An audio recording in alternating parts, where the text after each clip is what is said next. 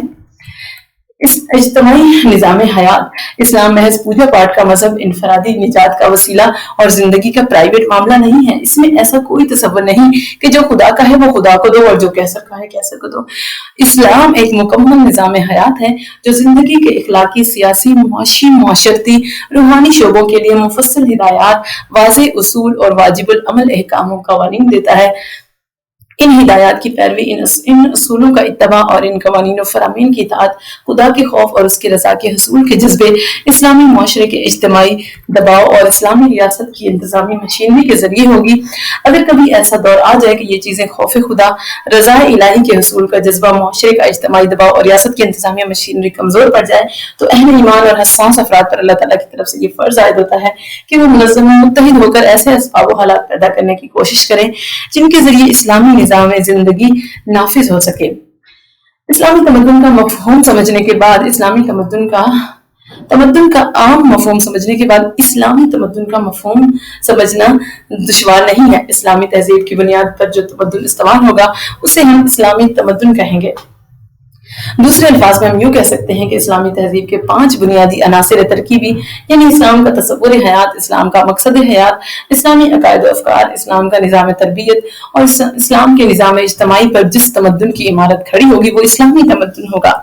اس سلسلے میں یہ بات ملحوظ رہنی چاہیے کہ اسلامی تہذیب تو ہر جگہ اور ہر زمانے میں ایک ہی رہی ہے اور ایک ہی رہے گی، لیکن اسلامی تمدن اپنی روح کے اعتبار سے ایک ہی ہونے کے باوجود زمان و مکان کی تبدیلی کے ساتھ ساتھ اپنی شکل میں بعض پہلوؤں سے مختلف ہو سکتا ہے۔ اس اختلاف کا سبب وہ عوامل ہیں جو کسی تمدن پر اثر انداز ہوتے ہیں۔ ان عوامل کا تفصیل سے ہم ذکر کر چکے ہیں۔ اسلامی تمدن کی بنیاد خدا اور آخرت پر ایمان، احساس جوابدہی، اخلاقی قدروں کی برتری اور خواہشات نفس پر ضبط اور ان کے جائز ذرائع سے تسکین پر ہے۔ اسلامی تہذیب نے ایک ایسے تمدن کو جنم دیا ہے جس میں انسان کی ذہنی قوتوں، تخلیقی صلاحیتوں، لطیف جذبات و احساسات اور جائز خواہشات کی تسکین و ترقی کا پورا اہتمام کیا گیا ہے، لیکن اس طرح نہیں کہ زمین پر بد اخلاقی، بے حیائی، فحاشی اور خودغرضی کا دورہ ہو جائے، جس کا آخری اور لازم نتیجہ اسلامی تہذیب کی تباہی کی شکل میں سامنے آئے۔ Rock and roll, twist, bhangra, luddi اور ناچ کے دوسرے انداز اسلامی تمدن نہیں ہے۔ کیبریٹ ڈانس اسلامی ثقافت نہیں ہے۔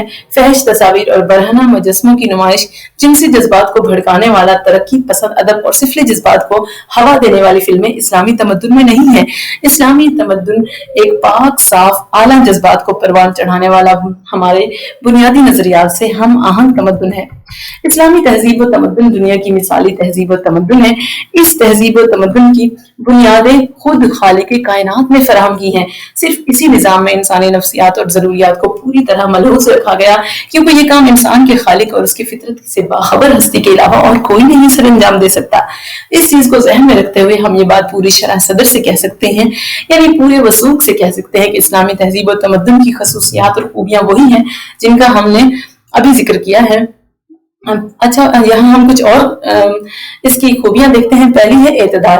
اسلامی تہذیب و تمدن کے بنیادی نظریات اور اصولوں سے لے کر زندگی کی جزئیات تک افراد و تفرید سے پاک ہے۔ اس میں انسان نہ چھتر بے مہار ہے، نہ مجبور محض، بلکہ وہ ایک خدا کا بندہ اور نائب ہے جس کے لیے کائنات کی چیزیں مسخر کی گئی ہیں۔ اس تہذیب و تمدن میں سیاسی، معاشی اور معاشرتی دائروں میں فرد اور اجتماعیت کے حقوق و فرائض میں کمال درجے کا توازن رکھا گیا ہے، اور یہاں مادیت اور روحانیت کا ایسا حسین امتزاج ہے کہ کسی ایک کے بھی تقاضے نظر انداز نہیں ہوئے۔ دوسرا ہے اعلیٰ مقصد کا شعور۔ اسلامی نظام نے انسان کو رضا الہی کے حصول کا بلند ترین نصب العین عطا کیا ہے، جس کی وجہ سے اس کے اندر سے خودغرضی، حسد، گلا کاٹنے والے مقابلے کے گھٹیا جذبات ختم ہو جاتے ہیں اور وہ اعلیٰ مقصد کے لیے اعلیٰ ترین اوصاف اپنے اندر پیدا کرتا ہے۔ تیسری جو خصوصیت ہے وہ ہے انسانی احترام۔ اسلامی نظام تہذیب و تمدن میں انسانی جان و مال، عزت و آبرو اور بنیادی حقوق واجب الاحترام ہے، اور کسی بڑے سے بڑے انسان حتیٰ کہ کسی نبی کو بھی اختیار نہیں دیا گیا کہ وہ ان چیزوں پر جائز سبب کے بغیر ہاتھ ڈالے۔ حضور صلی اللہ علیہ وسلم نے حجۃ الوداع کے موقع پر فرمایا کہ لوگوں، قیامت تک تمہارے مال اور جانیں ایک دوسرے کے لیے اتنی ہی محترم ہیں جتنی وہ آج کے دن اس شہر میں واجب الاحترام ہے۔ اسلامی تہذیب و تمدن میں انسان ہونے کی حیثیت میں قانونی لحاظ سے تمام لوگ برابر ہیں اور ترقی کے مواقع سب کے لیے یکساں ہیں۔ کسی خاص خاندان، رنگ، نسل یا زبان کے ساتھ تعلق رکھنے کی وجہ سے کسی کو خاص سہولتیں اور مراد نہیں دی جاتی۔ آزادی اس تہذیب و تمدن کی ایک اہم خصوصیت اور خوبی یہ ہے کہ اس میں لوگوں کو فکر و عمل، اظہار رائے، اجتماع اور اپنے نظریات کی اشاعت کے لیے جماعت سازی کی آزادی ہوتی ہے۔ کسی شخص کو اس آزادی پر اس وقت تک پابندی عائد کرنے کا حق نہیں پہنچتا جب تک کوئی شخص اس آزادی کو غلط مقاصد کے لیے غلط طریقے سے استعمال نہ کرے۔ چھٹا جو ہے وہ ہے پاکیزگی۔ اسلامی تہذیب و تمدن میں ظاہری اور باطنی طہارت و پاکیزگی پر بہت زور دیا گیا ہے۔ دل و دماغ کو فاسد خیالات و جذبات سے پاک اور لباس، جسم اور رہائش کو ظاہری گندگیوں سے صاف ستھرا رکھنے کی تاکید قرآن و حدیث اور عمل سلف اور صالحین سے واضح ہے۔ عالمگیریت۔ اسلامی تہذیب و تمدن زمان و مکان کی حدود سے بالا ہے۔ اس کی بنیادی اصول انسانی فطرت کے عین مطابق ہیں، اور جس طرح انسان کی فطرت کبھی اور کہیں نہیں بدلتی، اسی طرح وہ اصول بھی غیر تغیر پذیر ہیں۔ اصولوں کے علاوہ باقی جزیات میں ان اصولوں ہی کی روشنی میں حالات و ضروریات کے مطابق اجتہاد کے ذریعے تبدیلی کی جا سکتی ہے۔ یہ دونوں چیزیں مل کر اسلامی تہذیب و تمدن کو عالمگیر بنا دیتی ہیں۔ جامعیت۔ اسلامی تہذیب و تمدن میں بڑی جامعیت پائی جاتی ہے، اور زندگی کا کوئی ایک بھی ایسا شعبہ نہیں ہے جس کے لیے اس میں بنیادی ہدایات اور اصول نہ ہوں۔ سادگی۔ اسلام نے سادگی کی تعلیم دی ہے۔ تعیش پسندی، فضول خرچی اور اسراف و تبذیر کو شیطانی عمل سے تعبیر کر کے ممنوع قرار دیا ہے۔ نبی اکرم صلی اللہ علیہ وسلم اور صحابہ کرام کی معاشرت سادگی کا بہترین نمونہ تھی۔ تربیتی نظام۔ اس نظام میں افراد کی انفرادی اخلاقی اصلاح اور ان میں اجتماعی ذمہ داریوں کا احساس پیدا کرنے کے لیے تربیت کا بہترین نظام موجود ہے۔ اور تسلسل۔ اسلامی تہذیب و تمدن کی ایک خصوصیت اور خوبی یہ ہے کہ اس میں تسلسل پایا جاتا ہے۔ اسلام کے متعلق قرآن نے یہ تصور دیا ہے کہ آدم علیہ السلام سے لے کر محمد صلی اللہ علیہ وسلم تک تمام انبیاء نے یہی دین اسلام پیش کیا۔ اس لحاظ سے اس تہذیب کی جڑیں تو کئی ہزار سال گہری اور اہل اسلام کی روایات قرن پرانی ہیں۔ یہ تہذیب اپنے فرزندوں میں ملی غیرت پیدا کرتی ہے، جس کی وجہ سے ان روایات اور اصولوں کی حفاظت ہوتی آ رہی ہے اور قیامت تک ہوتی رہے گی۔ اخوت۔ اسلامی تہذیب کا ایک اہم جزو اخوت ہے۔ قرآن پاک اس بات پر زور دیتا ہے کہ سب مسلمان آپس میں بھائی بھائی ہیں۔ ان کی مثال ایک جسم کی ہے کہ جس کے ایک عضو کو تکلیف پہنچے تو سارا جسم تڑپ اٹھتا ہے۔